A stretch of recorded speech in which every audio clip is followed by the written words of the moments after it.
¿Qué fue la Constitución de Cádiz? La Constitución de Cádiz, también llamada Constitución Española de 1812 o Constitución Política de la Monarquía Española, y popularmente conocida como la PEPA, fue una carta magna del Reino de España promulgada por las Cortes Generales reunidas en Cádiz el 19 de marzo de 1812. Se trató de un hito histórico por ser la primera constitución de la historia española y una de las más liberales de su época. La Constitución de Cádiz consistía en un preámbulo de 10 títulos con 384 artículos y estuvo en vigencia durante 2 años antes de que el regreso de Fernando VII al trono de España provocara su derogación en Valencia en 1814.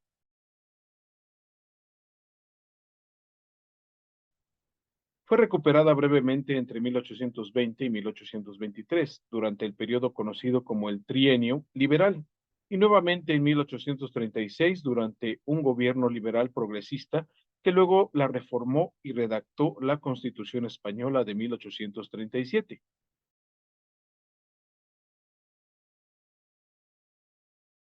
La Constitución de Cádiz fue aprobada en 1812 por los diputados de las Cortes Generales reunidas en Cádiz como respuesta a la invasión de España por el ejército de Napoleón Bonaparte, quien impuso a su hermano José Bonaparte en el trono español en 1808. Con el rey Fernando VII depuesto y hecho prisionero, José Bonaparte proclamó en 1808 la Carta de Bayona, una especie de constitución que establecía derechos y libertades a imitación de los principios liberales difundidos por la Revolución Francesa. Simultáneamente se formaron en diversas ciudades de España unas juntas que se asumieron como el poder político y resistieron a la dominación napoleónica, forjando alianzas con Inglaterra. Estas juntas confluyeron en la Junta Suprema Central, luego reemplazada por el Consejo de Regencia de España e Indias, que convocó a las Cortes Generales.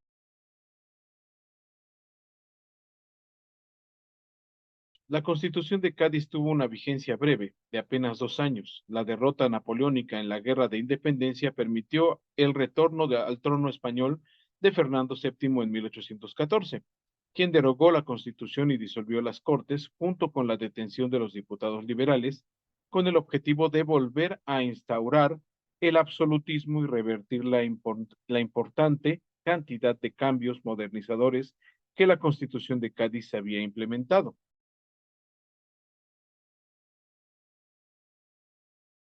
El alzamiento de las colonias americanas que vieron frustrada su posibilidad de gozar de cierta autonomía y reconocimiento como provincias del Estado español. La Constitución de Cádiz sirvió posteriormente como modelo para algunas constituciones republicanas de Hispanoamérica una vez que las colonias se liberaron de España.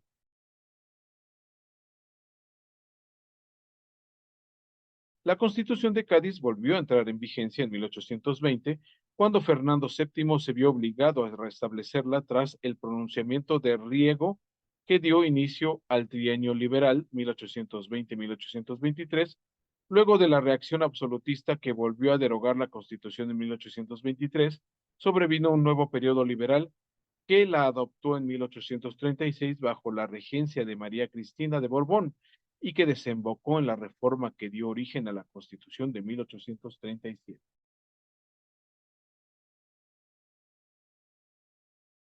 La Constitución de Cádiz declaraba tener vigencia para todos los territorios hispanos del mundo, que en 1812 eran vastos y abarcaban a la España peninsular, junto con las Islas Canarias y Baleares, Ceuta y Melilla, así como los territorios en el continente americano en proceso de lucha independentista, las costas del Tratado de Pardo en África y las islas Filipinas, Carolinas y Marianas en Asia. De todos modos, la formación de juntas de gobierno en América llevó generalmente a la conformación de gobiernos propios, inicialmente fieles al rey Fernando VII, que no se sometieron al Consejo de Regencia de España e Indias y dejaron abierto el camino a las guerras de independencia americanas.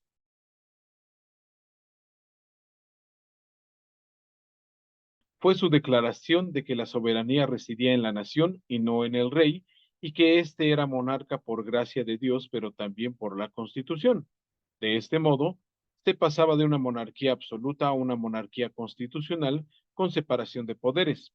limitación de las atribuciones del rey, que seguía siendo el titular del poder ejecutivo, pero sus decisiones debían ser refrendadas por secretarios, y la implementación del voto universal masculino indirecto por la elección de diputados de las Cortes, aunque las personas que podían ser electas debían tener una determinada renta. Las Cortes constaban de una Cámara única para evitar la división estamental que de otro modo podía dar prioridad a la nobleza y el clero.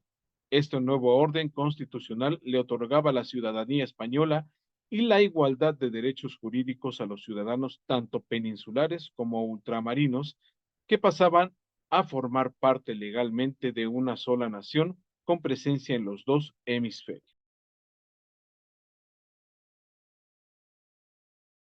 La Constitución de Cádiz representó un hito histórico en la modernización de España por tratarse de la primera constitución española y por convertirse en un referente importante de los procesos independentistas hispanoamericanos.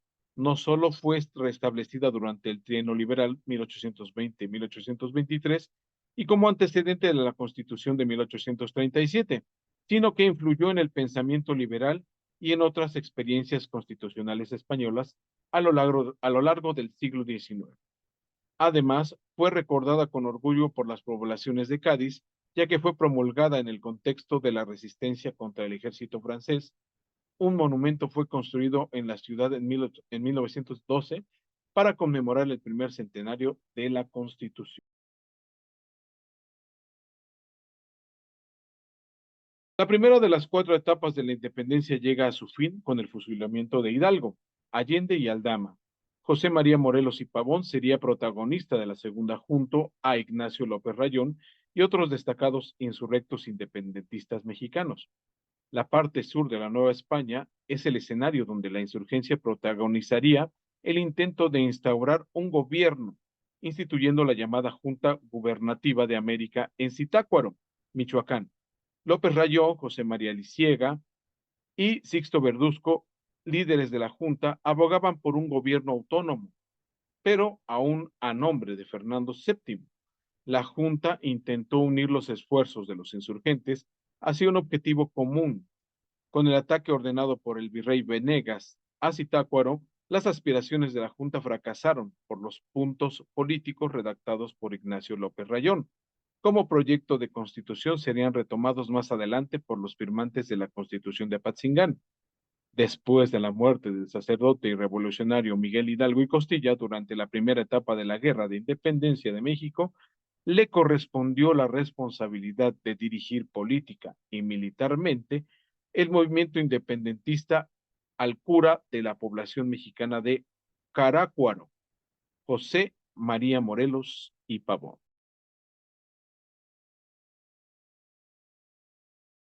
La relevancia histórica de este decreto radica en que por primera vez se destacan los conceptos de soberanía, ciudadanía, igualdad ante la ley y el respeto a la libertad, elementos que se convirtieron en los pilares sobre los que se fundaría el Estado mexicano.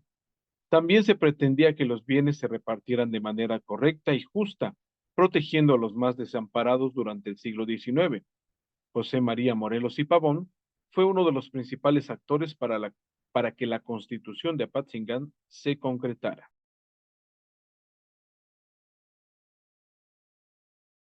Las primeras pinceladas para decretar las garantías individuales se dieron durante la creación del Congreso de Chilpancingo, el primer congreso que sería independiente de la corona española.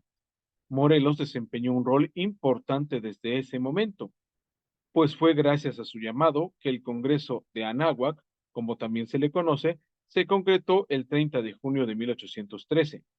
Sin embargo, no sería hasta el 13 de septiembre de ese año que el Congreso se inauguraría en Chilpancingo.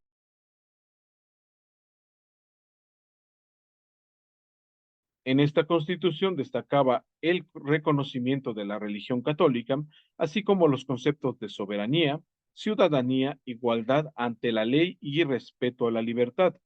Pretendía velar por la protección de los pobres a través de la moderación de la opulencia y el aumento de su jornal, que se traduciría en la mejora de sus costumbres. los alejaría de la ignorancia, la rapiña y el hurto. Parte de este texto plantea que los bienes deberían repartirse correcta y justamente, de manera que nadie se enriqueciera en lo particular y todos quedaran socorridos en lo general.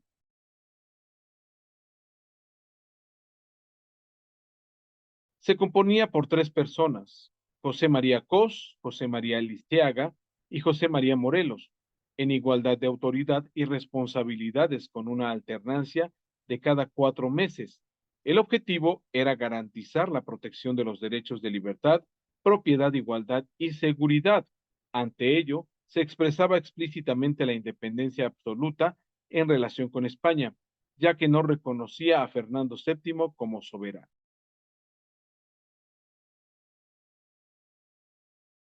José María Murguía por Oaxaca, Andrés Quintana Roo por Puebla, José Manuel de Herrera por Tecmap. Para las semanas posteriores se sumarían 4 legisladores más: Carlos María Bustamante por México, José María de Cos por Veracruz, José María Licega por Guanajuato e Ignacio López Rayón por Guadalajara.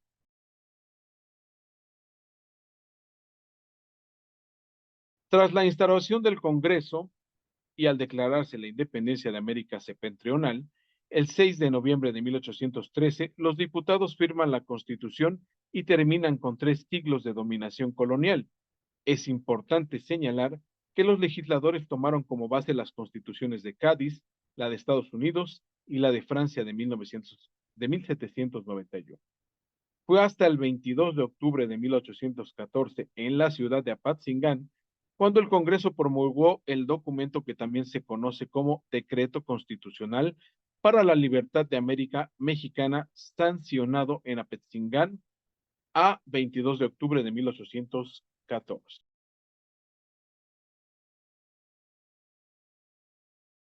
Sus declaraciones más importantes son: 1. Facultad de dictar leyes y establecer la forma de gobierno que más convenga a los intereses de la sociedad constituye la soberanía. Por consiguiente, la soberanía reside originariamente en el pueblo y su ejercicio en la representación nacional compuesta de diputados elegidos por los ciudadanos bajo la forma que prescriba la Constitución. Estos tres poderes, legislativo, ejecutivo y judicial, no deben ejercerse ni por una sola persona ni por una sola corporación.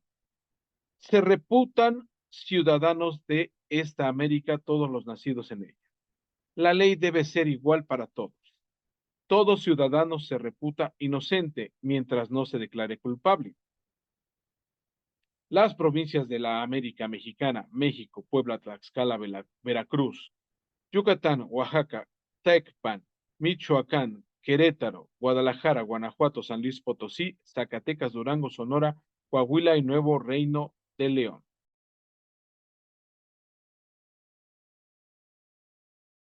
Además de Morelos y Pavón, estos fueron los principales redactores del decreto: José Manuel de Herrera, Andrés Quintana Roo, José Sotero Castañeda, Cornelio Ortiz de Zárate, Manuel de Aldrete, José María Ponce de León. Ellos fueron los que incluyeron las garantías individuales. Sin embargo, fue Morelos y Pavón quien colaboró en la corrección y extensión de los últimos artículos. No obstante, esta constitución nunca pudo ser aplicada, pues la independencia de México llegaría mucho tiempo después. José María Morelos y Pavón, el inspirador de todo el movimiento, fue capturado y fusilado el 22 de diciembre de 1815. Sin embargo, eso no detuvo que por fin se reconociera a México como un país libre.